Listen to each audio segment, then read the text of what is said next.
Oh, Can't Buy Me Love on DCFM 88.9 on a Wednesday morning. And Wednesday mornings indicate one thing. It is time for that moment that we all wait for with his smiling face. Here we go. Mathew Dickerson. It's time now for the latest news on what's hot and what's not in the world of technology with Mathew Dickerson on Tech Talk. Here on DCFM 88.9. Morning, Matt. Smiling face doesn't matter much for radio, does it? No, it doesn't. I could have a very dour-looking face and it wouldn't make any difference to the listeners, It would make no would it? difference at all. Unless you looked up at that camera above you, which records everything we do in here, plus others that are around the place at the moment. Mate, I don't know where to start today. Good stuff, isn't Yeah, it? there's good stuff. I think we'll leave the pig till last. Or can we leave the pig till last? Pigs may fly. Pigs may fly, all right. Facebook sued by the Privacy Commissioner.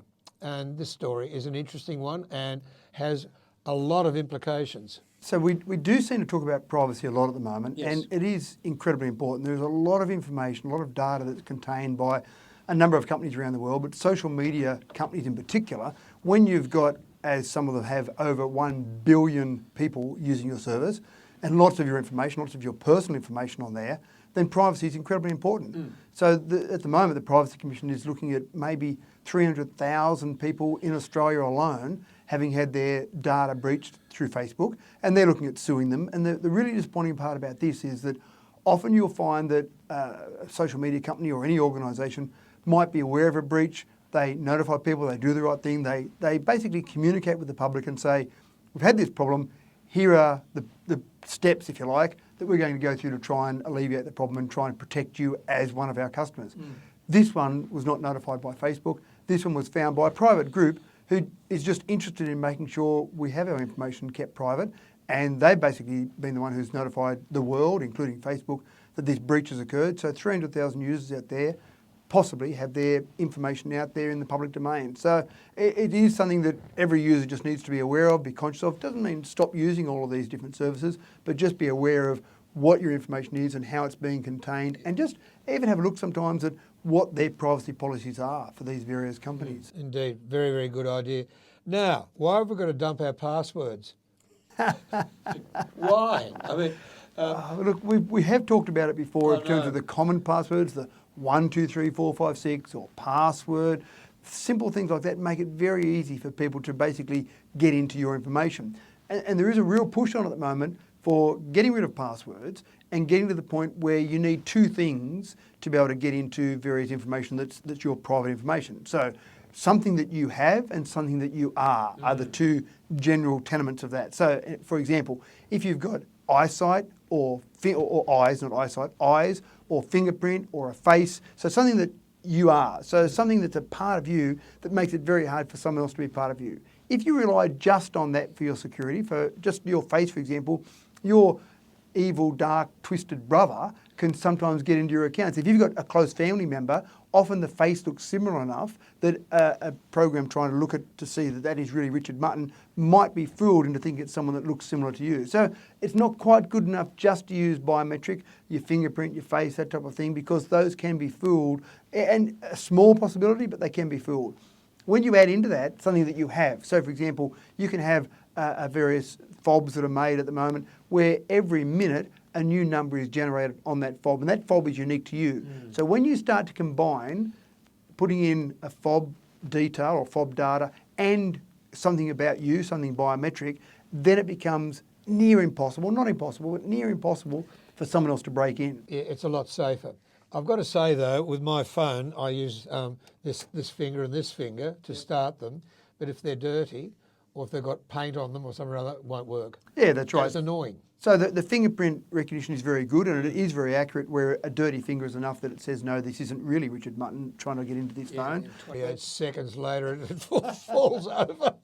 But it is one of those things that it's good, biometric's good, but not quite good enough. And that's where the future will be when you go into various programs online to access, you want to make some purchases online, go to eBay or Amazon or whatever.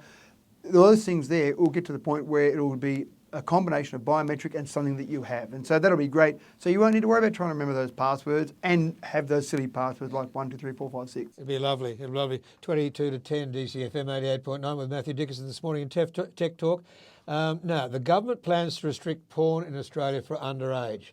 My first question, will it work an age identification? At the moment, you can type in and order grog and say you're 18, it could be 14. Yeah. Is it going to work? Well, and it is interesting, there's a lot of people, when you look at the stats, and these are out of the UK, if you look at the 11 to 12 year bracket, 28% of people in that bracket have said that they've accessed pornography, which is quite alarming. That's quite a number of people. And we're talking about primary age children here in Australia. When you go to the 16-year-olds, up to the age of 16, 65% of people by the age of 16 have accessed online pornography. Well, you can understand the teenagers because the hormones are pumping, but yeah, that's not good. No, that's right. And some of the stuff they see is obviously not just inappropriate, but it probably teaches them the wrong ideas about what sex is meant to involve. And I think they have these crazy ideas about it because they've seen it in pornography. So the idea here is to make sure that you are over 18.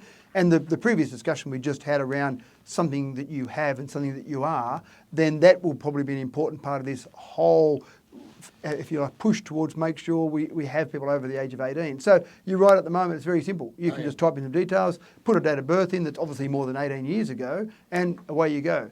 We need to get to the point where we're doing it much better than that. And obviously people by the age of 18 have usually got a driver's licence or some ID card. So it needs to get to the point where government agencies are working in with pornography providers to say, we'll allow this information, in other words, accessing a driver's licence, to check that it really is a valid driver's licence. So once they're identified as over 18, then they're right. Then it's up to how we measure that security, so it's not like someone registers and then gives their password to someone else.